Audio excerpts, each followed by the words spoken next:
한번 따라 할까요? 원견, 장견, 원견, 예견. 시작. 여러분 어디서 이런 글자 찾아보신 적이 있으세요? 이따가 말씀드릴게요.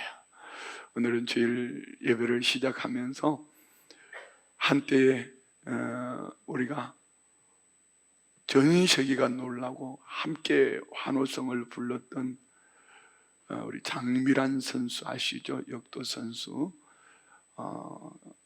세계 기록을 5번이나 바꿨던 그런 그때의 그 영상 우리 한번 잠깐 보겠습니다.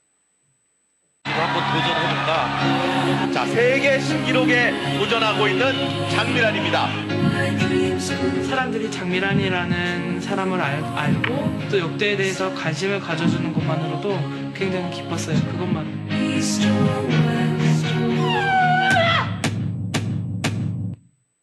장미란! 자, 해냈습니다. 장미란 6번 했습니다. 186! 오늘 한 차례도 실패를 하지 않으면서 이 세계 신기록을 세우면서 당당히 금메달을 따냅니다. Sing grace, how sweet the sound that saved. 네, 우리 강원도 원주 출신입니다. 원주 사관학교 교회를 다니고 있고 어머니는 전도사님이셔요. 아버지는 장로님이시고 이 교회는 장로님이 12분이 계시는데요. 그날 대표 기도를 12분이 다 나오셔서 제비를 뽑아서 걸리면 그분이 올라오셔서 기도하신대요. 무슨 얘기했죠? 12분이 다 기도를 준비해 가지고 오는 거예요. 멋있죠? 이 가정이 어떻게 신앙생활이 시작되어졌냐면은 장미란 선수 외할머니가 40대에 돌아가실 병이 걸렸어요. 죽게 되었을 때 순복음교회 성도들이 와서 계속 복음을 전하고 작정 기도하는 가운데 이 할머니가 살아나셨어요. 그리고 예수님을 믿고 80대까지 사셨어요. 그러는 가운데에 그 어머니가 그러니까 그 어머니는 초등학교 5학년 때이죠. 장미란 선수는 모태신앙입니다. 아버지가 아주 고집이 센 분인데 아버지를 복음을 전하기 위해서 두 딸과 어머니가 날마다 새벽을 기도를 가고 이리 하는 가운데에서 장미란 선수가 1999년부터 역도를 시작했는데 짧은 시간 안에 세계에서 신기록을 5번이나 갈아치웠어요. 근데 왜 장미란 선수를 제가 오늘 이렇게 떠올렸냐면은 최근에 여자가 매일 싸움박질을 하는데 이 사람이 나오면서 모두가 다 좋아하는 거예요. 한번 볼까요? 이번에 문체부 차관이 되었죠. 문화체육부 차관이 되었는데 국회에서 이제 이분이 대정부 질문을 하면서 첫 번째 국회에서 질문할 때 선수 시절보다 더 무거운 책임감을 느낀다 이런 얘기를 했어요. 저는 이분이 잘하리라고 믿습니다. 이유는 할머니를 죽음 사망의 음침한 꼴짝에 살려내신 하나님의 은혜가 그 어머니를 통하여서 온 가족 모두가 믿음으로 세워지는데요. 우리나라에는 참 훌륭한 선수들이 많습니다. 그냥 훌륭한 선수로 끝나는 것이 아니라 그들의 훌륭함 그 배후에는 그들의 기도가 있었고 많은 눈물 골짜기를 지나오면서 주님과 동행했던 그 삶이 정말 멋있는 아름다운 열매를 만들어내는 거죠. 저는 그런 생각을 해봅니다. 장미란 선수가 역도 선수 때에 그때보다 더 무거운 책임감을 느낀다. 그러면 그때는 완전히 모든 것을 기도로 살았다고 그랬거든요. 그럼 지금 더 무거운 책임감을 기도로 살아내면은 훌륭한 그런 정치인이 되어질 줄 믿습니다. 자, 오늘 이 설교 제목을 어떻게 정했을까요? 왜 이렇게 설교 제목을 정했냐면은 여러분 이 고사성어 없습니다. 우리 장로님 한 분이 만들어 주셨어요. 지난주 금요 저녁 기도에 설교를 끝나고 난 다음에 그 다음날 장로님이 이렇게 글을 보내오셨어요. 거두절미하고 한자로 원견, 장견, 원견, 예견. 풀면 이겁니다. 멀리 보고 길게 보고, 멀리 보고 미리 보자. 내용은 이렇습니다. 목사님의 말씀과 어젯밤 강사님의 말씀을 사자성어로 요약해 보았습니다. 두 분의 말씀은 너무나도 일맥상통하는 말씀입니다. 또한 장견하니 예견을 얻을 수 있겠지요. 두 분의 말씀은 우리 신앙인이 금과 옥조로 삼아야 할 귀한 말씀인 줄 믿습니다. 장로님이 이런 응원의 메시지를 보내오셨는데 목사가 얼마나 행복하겠어요. 그렇죠? 자, 얘기는 이겁니다. 지난주 금요 저녁 기도에 안 나오셨던 분들은 금요 저녁 기도의 설교를 꼭 들어보십시오. 갑자기 오셔서 우리에게 큰 은혜를 끼쳐주신 캄보디아 박지용 장로님 이야기입니다. 참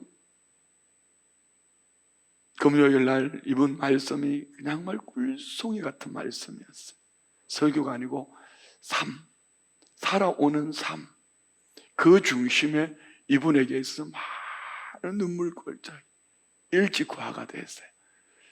청소년 시절에 양부모님들이 다 돌아가셨어요. 혈혈단신으로 시작해서 한번 성공한 것을 다른 형제들, 가족들에게 다 주고 시골로 들어가서 또 성공을 했습니다. 그것을 처분하고 캄보디아에 가서 지금 실교를 품고요. 이제는 선교사님들 자립선교를 해야 되거든요.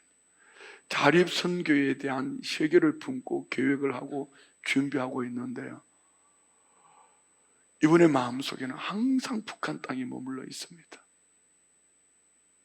자기 자신이 살아온 이 모든 삶을 지금은 이제 세계를 다니면서 앞으로 지금 72세인데요. 3년 더 이곳에서 이룬 일들을 가지고 세계의 선교사님들에게 이 프로그램과 이것을 그대로 나누어 주면서 자립선교를 돕고, 그리고 언제든지 북한이 열리면 북한에 가서 이것을 그대로 북한 백성들을 복음과 함께 살려내야 되겠다. 참 멋있는 사람이에요. 정말 멋있는 분이에요. 근데 이분에게 제일 큰 도전은 저는 이것이었습니다. 그분이 잘 살았다 이런 것보다도 거실에 가면은 이 말씀이 있어요. 물론 이분도 다른 곳에서 이 말씀을 인용했다고 말씀을 하셨는데 한번 볼까요? 우리 같이 한번 읽을까요? 우리는 마치 그리스도께서 어제 십자가에 못 박혀 죽으시고 오늘 부활하시고 내일 다시 오실 것 같이 삽시다. 두 부부가 정말 멋있어요. 참 멋있어요. 그런데 이들만 그런 것이 아닙니다. 성경에 나오는 모든 위대한 믿음의 사람들도, 오늘 우리 교회 안에도 정말 믿음이 좋으신 우리 성도님들의 삶을 돌아보면요, 우리 장로님이 보내주신 이 장로님이 만드신 사자성어죠. 원견, 장견, 원견, 예견. 멀리 보고 길게 보고 멀리 보고 미리 보는 신앙. 너무 멋있는 거예요. 오늘 우리 성도님들의 삶 속에 이 은혜가 있기를 주의 이름으로 축원드립니다. 우리는 오늘을 살아가며 내일을 바라보는 우리 그리스도인들이 어떻게 살아야 할까? 특별히 세상은 낙심할 만한 일들이 많고 절망할 만한 일들이 많습니다. 세상만 그렇습니까? 오늘 교회 안에는 없습니까?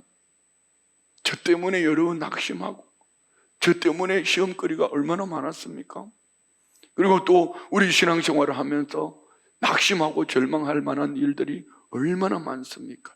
그런데 우리 믿음의 사람들이 낙심하지 않는 이유가 있습니다.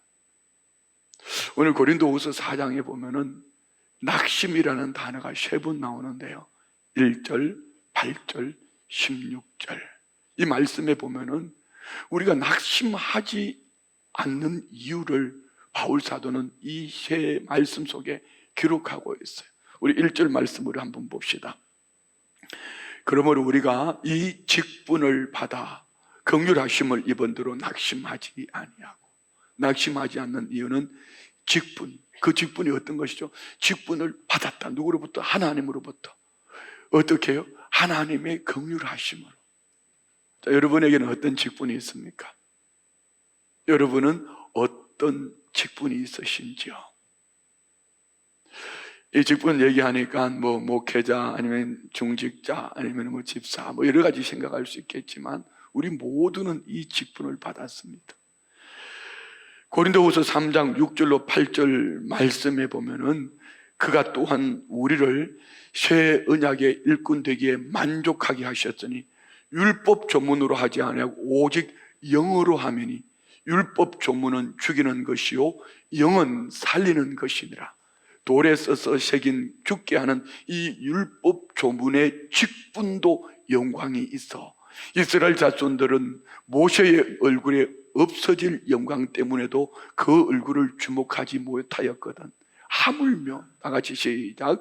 영의 직분은 더욱 영광이 있지 아니하겠느냐.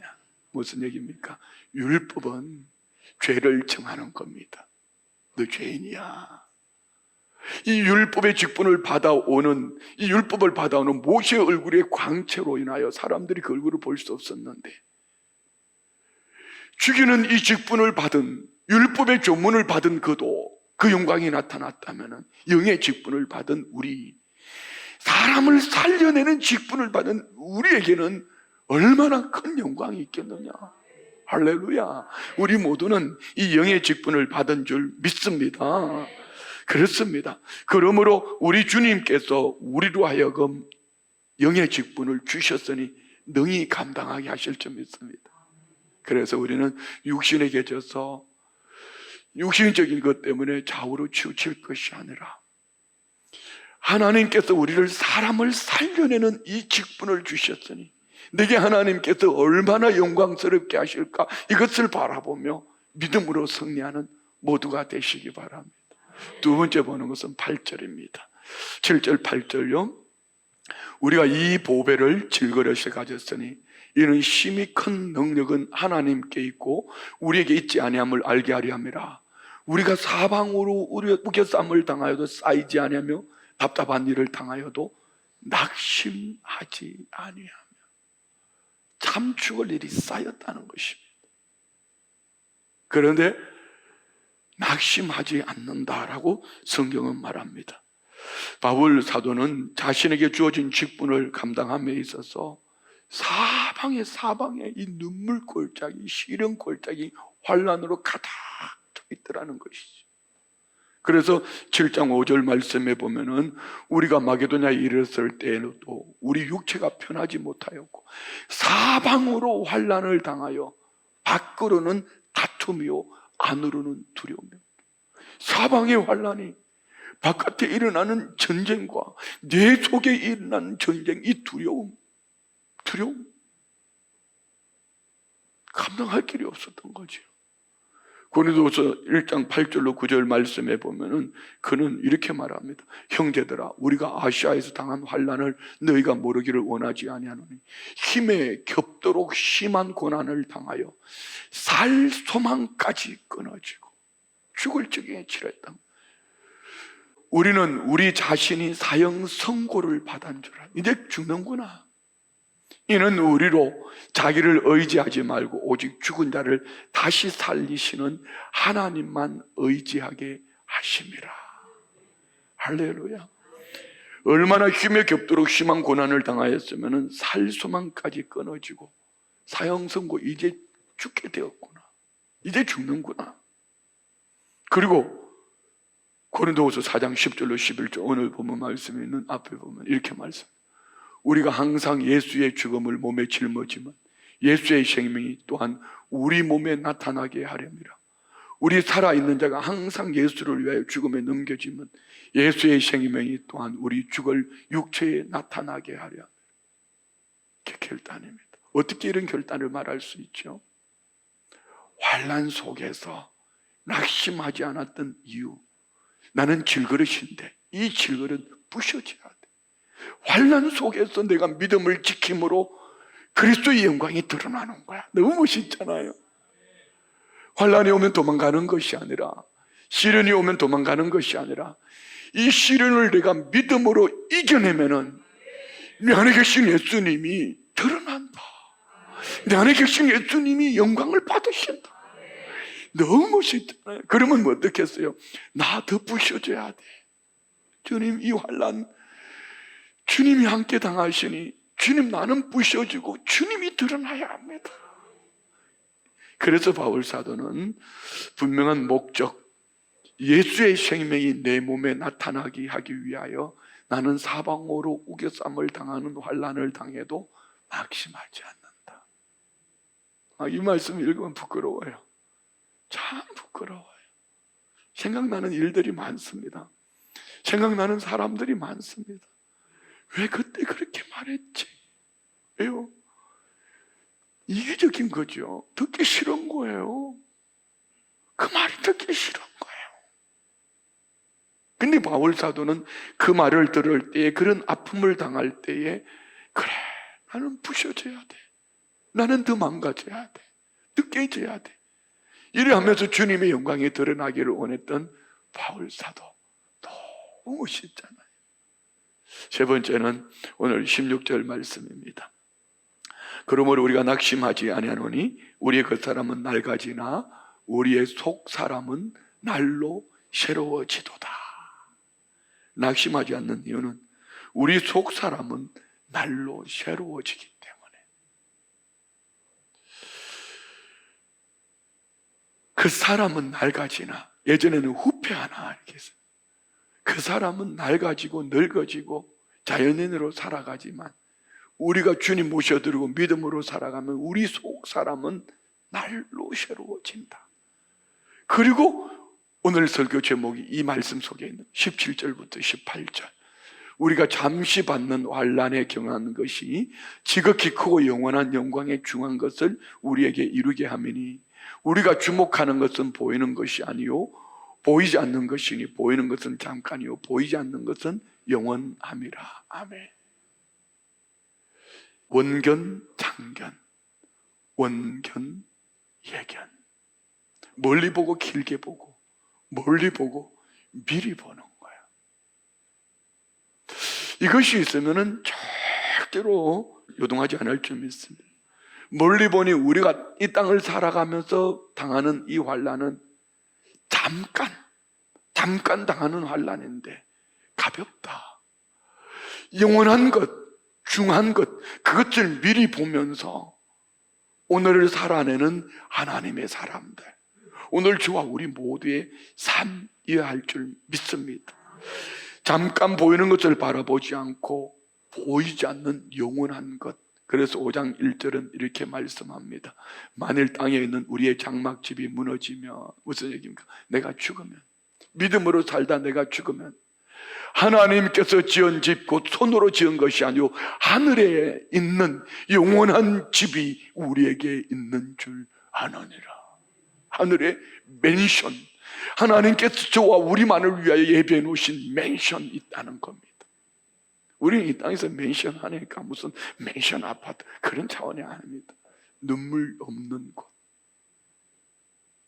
그토록 배우기를 원했던 하나님을 배우며 오직 사랑만 있는 그곳, 얼마나 멋있어요. 그것을 바라보는 거예요. 멀리 보고 길게 보는 거예요. 멀리 보고 미리 보는 거예요. 이것만 보이기 시작하면은 저와 우리는요, 절대로 잠깐 사는 이 세상, 이것 때문에 좌우로 치우치지 않을 것. 우리 찬송 부르잖아요. 이 세상에 죄악된 일이 많고 참 죽을 일 쌓였구나. 그런데 우리는 주님 나라 바라보는, 멀리 보는, 길게 보는, 미리 보는 거야. 그러니 하나님이 예비하신 이 장막집을 바라보는 믿음의 사람들은 절대로 흔들리지 않을 줄 믿습니다. 오늘 우리 안에 이런 은혜가 있는 줄 믿습니다. 그래서 바울은 항상 죽을 위험을 당하고 있었지만 낙심하지 않는다, 이렇게 말합니다. 바울이 정말 낙심할 만한 상황이었을까요? 바울 사도는 뭐 여러 가지 성경 안에서 많은 것을 말씀하고 있지만 바울이 복음을 전하면서 받았던 고난을 고린도 후서 11장 23절로 28절 안에 이 몇 구절 안에 그의 삶의 고난을 전부 기록하고 있어요. 한번 볼까요? 좀 길지만 읽읍시다. 그들이 그리스도의 일꾼이냐 정신없는 말을 하거니와 나는 더욱 그러하도다. 내가 수고를 넘치도록 하고 옥에 갇히기도 더 많이 하고 매도 수없이 맞고 여러 번 죽을 뻔하였으니 유대인들에게 40에서 하나 감한 매를 5번 맞았으며 3번 태장으로 맞고 1번 돌로 맞고 3번 파선하고 일주일을 깊은 바다에서 지냈으며 여러 번 여행하면서 강의 위험과 강도 위험과 자 여기까지는 환경입니다. 환경. 그리고 사람으로부터 동족의 위험과 배신 아닙니까? 그들은 바울 사도를 배신했다고 얘기하겠지만 복음의 진리를 알지 못하니까 동족의 위험과 이방인의 위험과 시내의 위험과 광야의 위험과 바다 위험과 거짓 형제주의의 위험. 바울이 복음을 전하고 오면은요 거짓 사도들이 나타나. 그게 사도냐? 사도면 왜 저렇게 아프냐? 사도면 왜 지 몸 하나 관리 못하냐? 다른 사람을 고쳤다고? 지금 율법도 안 지키잖아. 이러면서 모함을 하는 거예요. 또 수고하며 애쓰고 여러 번 자지 못하고 줄이며 목마르고 여러 번 굶고 춥고 헐벗으노라. 다 같이요. 이 외에 이런 고사하고 아직도 날마다 내 속에 눌리는 일이 있으니 곧 모든 교회를 위하여 염려하는 것이 열매 말입니다. 눈에 열매가 안 보인다. 제가 마찬가지. 미안해요. 은혜로 들어주시오. 요즘 자꾸 이런 생각이 들었어요. 내가 이 강단에 몇 번 더 설 수 있을까? 여러분 모르는 저만의 고통이 있습니다. 몇 번 이곳에서 설교할 수 있을까? 이걸 생각하다가 보면요 눈 감고 계시면은 막 가서 눈을 뜨게 하고 싶어요. 어떻게 저분 저렇게 살다가 주님 앞에 가면 어떡하지? 저렇게 살다가 주님 앞에 갈 수 있을까? 그래서 설교 시간에 절대로 눈 뜨라고 하지 않아야지, 하지 말아야지 해놓고는 올라와서 또 눈 뜨라고. 절대로 그 말 하지 말아야지 해놓고는 또 그래요. 그러면 내려가서 또 막 속을 막 쥐어 뜯는 거예요. 새벽에 기도하고 늘 기도하는 게 그겁니다. 새벽 설교하고 주님 나 좀 고쳐주세요. 나 좀 바꿔주세요. 나 좀 바꿔. 제발 우리 장로님들 얘기 안 하게 해주세요. 잘하는 장로님들 가지고 괜히 왜 그러냐 뭐 이러면서 말입니다. 혼자 얼마나 속을 지난주에도 마찬가지예요. 지난 한 주간 얼마나 속을 끓였는지 몰라요. 진짜 그런데요 열매를 맺어야 될 사람이 열매를 맺지 못하면 눌려요. 이게 내게만 있는 것이 아니고 바울 사도가 지금 고백했잖아요. 다시 끝을 한번 올려주실래요? 자 봅시다. 시작. 이 외에 이런 고사하고 아직도 날마다 내 속에 눌리는 일이 있으니 무엇입니까? 그가 복음을 전해서 복음을 듣고 세워진 교회들이 그 교회를 위하여 뭘 염려했겠어요? 교회의 열매가 안 보이는 거예요. 성도의 삶의 열매가 안 보이는 거예요. 저만큼 신앙생활 했으면 이제 일어나야지. 저만큼 신앙생활 했으면 이제 열매가 맺혀야지. 바울 사도의 눌림은 그거였어요. 여러분 우리 열매 맺는 신앙 되기를 원합니다. 그렇습니다. 아마 모든 목회자들이 그래야 할 겁니다. 우리 구역장님들도 그렇게 할 거예요. 구역 성도님들을 한 분 끌어안고 기도하는 거예요. 우리 교사들, 교회학교 교사들 보면 참 멋있잖아요. 우리 영화 보는 교사들 봤잖아요. 어쩌면은 지난 주일 날은요 예배 3부인가 마치고요 일부러 제가 찾아갔어요. 성경학교 시작할 때 제가 설교를 못했거든요. 찾아가서 교사들과 얘기하는 가운데 웃고 울고 대화를 나누는데 천국이 따로 없더라고요. 이야 우리 교사들 진짜 멋있다. 말도 안 통하는 얘기들을 데리고 그러면서 막 그렇게 행복해하는 모습을 보면서요 야 이런 성도님들과 함께 신앙생활하는 이 목사는 얼마나 행복하지? 그럼에도 불구하고 한켠에 눌림은 그런 겁니다. 저 성도님 어떡해? 저 집사님 어떡해? 저렇게 살면 안 되는데, 저렇게 살다가 주님 앞에 갈 수 있을까? 저렇게 살다가 주님 앞에 가면 어떤 모습으로 쓸까?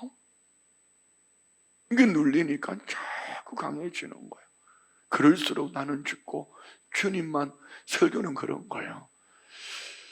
설교가 끝났을 때 말씀이 남아있고 주님만 남아있어야 되는데 자꾸 목사가 막 쓰게 이러면 자꾸 목사의 성질머리가 남아있잖아요.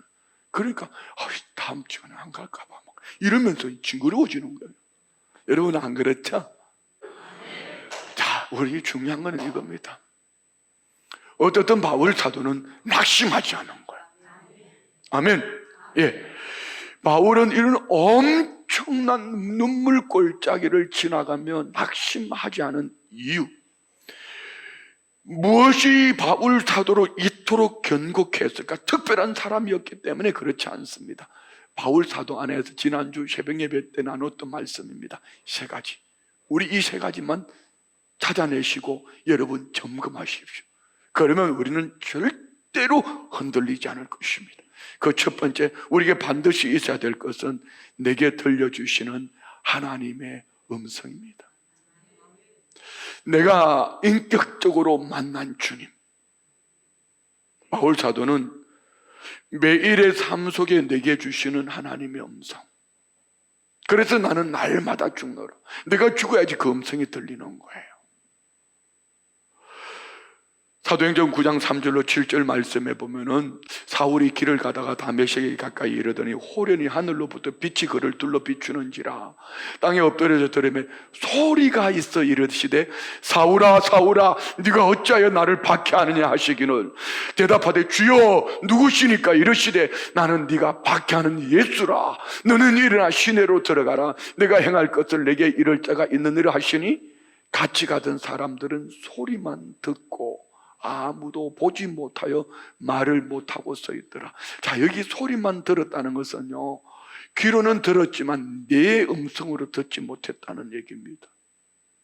그러나 바울 사도는 다메섹으로 예수 믿는 사람을 핍박 잡아 가두기 위해서 가는 과정 속에서 호련히 갑자기 강한 빛과 함께 주님의 음성이 들려요. 사울아 사울아, 내게 들려주시는 음성 말입니다. 내게 들려주시는 주님의 음성. 여러분 모두에게 인격의 주님. 자, 그러면 우리는 이렇게 말할 수 있어요. 자꾸 귀로 듣는 음성을 말하지만 그렇지 않아요. 우리 신앙생활 속에 신앙생활을 하다가 보면은 우리는 날마다 주의 음성을 다양하게 듣습니다. 예를 들어서 찬양을 불러요. 오늘 찬양을 부르는데 나는 하나님을 예비하는 자입니다. 이렇게 찬양을 불렀어요. 찬양 가사를 부르다 보니까 나는 주일에 한 번밖에 예배 안 드리는데 갑자기 찬양 가사 속에서 성령님이 너 진짜 날마다 예배하냐? 네 삶이 예배냐? 성령님이 꼭 질러요. 이게 하나님의 음성이에요. 지금 이 설교를 들으면서 어떤 이들은 소리로 들려지지만 어떤 이는 저 말씀이 내 얘기인데 내게 들려주시는 하나님의 음성이에요. 읽는 성경 속에서 늘 읽던 말씀 속에서 뇌마로 확 다가오는 말씀이 내게 들려주시는 음성이에요. 때로는 뉴스를 보다가 저는 여러분 어제 뉴스 속에서 하나님의 음성을 들었습니다. 저 아랫지방에 1000년에 한 번 올까 말까 하는 폭우가 쏟아졌어요. 유럽과 미국에는 지금 폭염으로 난리예요. 전 세계가 난리예요. 이게 뭐죠? 하나님의 음성이요. 가까워졌다. 그날이 가까워졌다. 하나님의 음성이에요. 비가 오는구나. 비가 많이 왔네. 이거는 세상 사람들 모두가 듣는 얘기. 내게 들려주시는 음성은 왜 하필 지금 1000년 만에 한번 이런 폭우가 내릴까? 저 중국은 45년 만에 엄청난 폭우가 쏟아졌다는데 유럽과 미국은 폭염, 더위로 사람이 죽어져 나가는 거야. 이게 뭐지? 이게 뭐지? 하나님의 음성이에요. 그날이 가까워졌구나. 마지막 때가 가까워졌구나. 할렐루야. 그런데 오늘 우리에게 우리 삶 속에서 이 음성이 있느냐는 거죠. 그러려면 먼저는 내가 인격적인 주님을 내가 만나야 돼요. 아멘. 그래서 그 주님이 내 삶의 주요 그리스도라는 거, 나의 왕이라는 거. 할렐루야. 두 번째는 나를 향한 하나님이 계획이 있다는 것을 확신하는 신앙이 말입니다. 첫 번째가 뭐라 했죠? 하나님을 인격적으로 만났는가, 내게 들려주시는 그 음성이 있는가 말입니다. 두 번째는 하나님은 나를 향한 계획이 있다.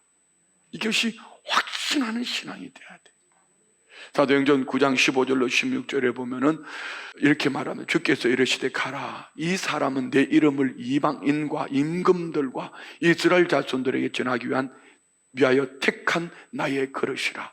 그가 내 이름을 위하여 얼마나 고난을 받아야 할 것을 내가 그에게 보이리라 하시니. 바울 사도는 이방인을 위하여 택하심을 입은 하나님의 그릇. 그러면 바울 사도는 이방인을 목적에 두고 달려갔는데, 가다 죽으면 천국이고 살아있으면 주님이 역사하실 거예요. 우리 지난주에 나눈 말씀, 여호수아 3장 5절 말씀에 보면 여호수아가 넘실거리는 요단강 앞에서 난공불락의 성 여리고성을 앞두고 7족속이 살고 있는 이 가나안 땅을 바라보며 오합지도들과 함께 외쳤던 여호수아의 말씀이 뭐죠? 3장 5절 말씀 볼까요? 여호수아가 또 백성에게 이르되 너희는 자신을 성결하게 하라. 여호와께서 내일 너희 가운데 기이한 일들을 행하시리라. 하나님이 하실 일, 내가 할 일. 내가 할 일, 이 일만 하면은 하나님은 기이한 일을 보이신다. 어떻게 이렇게 확신했죠? 그는 하나님께서 이미 여호수아 1장에 하나님께서 그에게 말씀을 주셨어요. 여호수아를 통하여서 이루실 계획, 내 발로 밟는 발바닥으로 밟는 땅을 다 네게 주었다. 네가 좌우로 치우치지 마라. 하나님의 말씀에 귀를 기울이고 좌우로 치우치지 아니하면 하나님은 이미 기이한 일들, 요단강 걱정하지 마라, 여리고성 걱정, 그 외에 어떤 일을 만나도 네가 해야 될 일, 그 일만 하면은 네 인생길 가운데 기이한 일들은 달려있어. 기적이 상식이 되는 거야. 이 말씀이 하나님께서 지난주에 우리에게 주셨던 말씀입니다. 그렇습니다. 내 인생에 어떤 크고 작은 일들을 만나도 나를 향한 하나님의 계획이 있다는 이 확신을 가지면 이렇게 질문하게 돼요. 하나님, 이 일을 통하여 내게 뭘 주시려고 하지요? 눈물골짜기를 지나간. 그래서 시편 84편에 그 마음에 시온의 대로가 있는 자 눈물골짜기 지날 때 많은 셈이 있고 이름비로 채워주시나이다. 어떻게 마음에 눈물골짜기 있어? 마음에 시온의 대로가 있어요. 나를 향한 하나님의 계획이 있기 때문에. 그러면 내 인생을 설계하신 주님께 묻는 거죠. 주님, 이 눈물골짜기의 의미는 무엇입니까? 이 시련골짜기의 의미는 무엇입니까? 우리 장미란 선수가 한 얘기가 그거예요. 아버지 구원 얻게 하려고 그렇게 애를 써도 안 되더래요. 자식 이길 부모는 없어요. 그러니까 이 선수가 시합 나가면서 아버지가 기도해 주면 될 것 같다고, 아버지가 작정해서 기도하면 내가 될 것 같다고, 그 이 딸을 말을 다 들어준, 그러다가 멋있는 신앙인이 된 거예요. 자, 여러분, 우리 모두 마찬가지예요. 저와 우리를 향한 하나님의 계획이 있다는 것을 믿으십시오. 그러면 우리 주님을 향하여 마음을 활짝 열고 자꾸 묻게 되는 거죠. 주님, 왜 내 인생에 이런 눈물골짜기가 왔죠? 주님, 우리 아들, 딸들을 통해 내게 뭘 주시려고 합니까?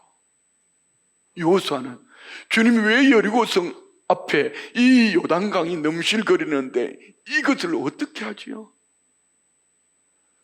너희들 자신을 성결하게 하라. 멋있잖아요. 우리 모두에게도 이런 은혜가 있기를 원합니다. 마지막으로 인식전환입니다. 인식전환. 여기서 오늘 설교 제목이 나온 거예요. 따라합시다. 멀리 보고 길게 보고, 멀리 보고 미리 보자. 어떤 인식전환입니까? 우리는 육신의 몸을 입고 살아가면은요, 날마다 내 눈앞에 있는 가까이 있는 거 이것만 보고 듣고 느끼고 감정으로 육체로 살아가려고 합니다. 그런데 오늘 본문에서 뭐라고 말씀하셨어요? 16절부터 18절 봅시다. 그러므로 우리가 낙심하지 아니하노니 우리의 그 사람은 낡아지나. 이 무슨 얘기예요? 겉에 보이는 거, 내 눈에 보이는 거, 지금 환경입니다. 지금 환경입니다. 낡아지는 거예요. 그런데 내 속 사람은 날로 새로워지도다. 넘겨주세요. 우리가 잠시 받는 환난의 경우 지금 눈에 보이는 거예요. 실은 눈물 꼴짝이. 그러나 이것이 지극히 크고 영원한 영광에 중한 것을 하나님이 예비해 두셨으니 그것을 미리 보는 거예요. 아멘. 오늘 우리 안에 이런 은혜가 있기를 원합니다. 우리가 주목하는 것은 보이는 것이 아니요, 우리가 바라보는 것은, 주목이 뭐죠? 주목! 뭐예요? 우리가 바라보는 것은 보이는 것이 아니요, 보이지 않는 것 멀리 보는 것, 미리 보는 것. 보이는 것은 잠깐이요, 보이지 않는 것은 영원함이라. 할렐루야. 제 사무실에 들어오신 분들은 제 사무실 벽 칠판 맨 위에 영어로 이렇게 써져 있어요. 패러다임 쉬프트. 인식 전환입니다. 우리가 변해야 할 것이 있고 변하지 말아야 할 것이 있습니다. 변하지 말아야 될 것은 오늘 바울 사도가 외치는 이 신앙관 말입니다. 내게 주신 주님의 음성이 있는가? 나는 날마다 주님의 음성을 듣고 있는가? 나를 향한 하나님의 계획이 있으니 나는 멀리 보고 길게 보자. 멀리 보고 미리 보자. 이것은 변하지 말아야 됩니다. 그런데 저는 다니엘서 6장 3절을 참 좋아합니다. 다니엘은 쉐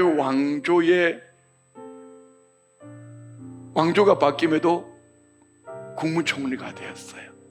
6장 3절에 다니엘의 민첩함. 그는 신앙과는 변하지 않습니다. 그렇지만 삶 속에 만나지는 크고 작은 일들을 만날 때마다 그는 그 환경 속에서 민첩, 정확한 판단력과 과감한 실천력 말입니다. 사실은 제가 오늘 설교를 준비했던 건 이것이 아닙니다. 금요일까지 설교 이거 준비한 거 아닙니다. 지난주에 4차 산업혁명 시대에 4가지 특징 중에 하나, 협업, 이것을 가지고 설교를 준비했습니다.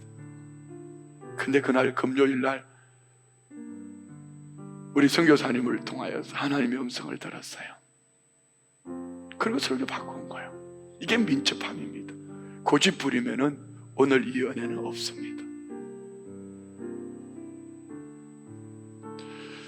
주님이 뭔가 감동을 주실 때 우리 교회 시스템이, 교회는 제도가 필요합니다. 그러나 제도가 교회를 만들어가는 것이 아니라 이 제도 속에 성령님이 어떻게 이끌어 가시는가, 이 민첩함이 오늘 우리 안에 있어야 합니다. 여러분 모두 마찬가지예요. 고집 부리고 앉아있으면 우리는 도태합니다. 제 이름 물러가. 우리 언론 목사님 늘 외쳤던 거, 침륜에 빠지는 거예요. 내가 멈춰있는 동안 주님은 저기 가 계셔.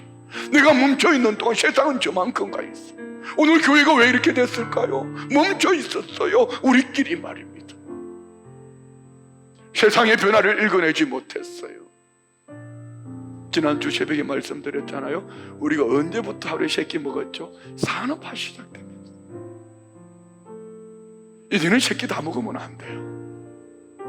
그때는 육체 노동으로 아침에 출근해서 저녁에 퇴근하기 때문에 하루에 3끼를 먹고 살았습니다. 이제는 그리 하지 않아요. 3끼 드시려면 하루에 꼭 10,000보를 걸으세요. 그렇지 않으면 2끼로도 한 끼로도 얼마든지 살아낼 수 있습니다. 하루 세끼 움직이지도 않고 꼬박꼬박 먹으니까 이 책임이 안 되는 거, 베들레헴 감당이 안 되는 거예요. 이거는 고정관념이에요. 이게 고정관념이에요.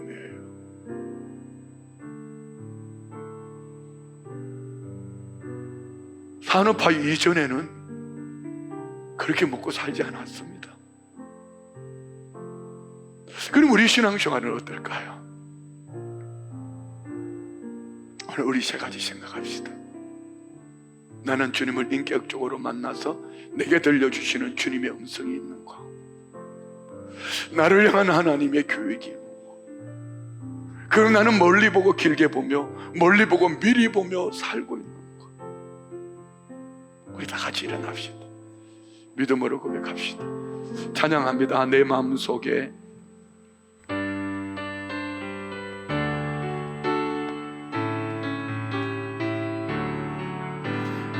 내 마음속에 참된 평화이네. 주 예수가 주신 평화.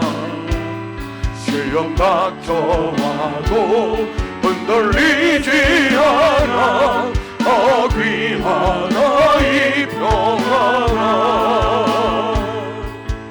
주가 항상 계셔 내 마음속에. 주가 항상 계셔 기쁘다. 주 나의 맘에 계셔 위로하시네. 어찌 내가 주를 떠나 살까. 이 귀한 평화 내가 받고 보니 내 슬픔이 사라지고 맘에 기쁨 넘쳐 주를 찬양하네. 평화에 있는 예수. 주가 항상 계셔 내 맘속에. 주님이 항상 함께 하십니다. 우리에게 계셔요. 기쁘다. 주 나의 맘에 계셔 위로하시네. 어찌 내가 주를 떠나 살까. 주 날개 아래 내가 사는 동안 이 보배를 빛내리라. 기쁜 그날이와 주를 만나 뵐 때 그 평화 영원하리. 주가 항상 계셔 내 맘속에. 주가 항상 계셔 기쁘다. 주 나의 맘에 계셔 위로하시네. 어찌 내가 주를 떠나 살까. 다 같이 말씀을 생각하며 합심으로 기도하시겠습니다.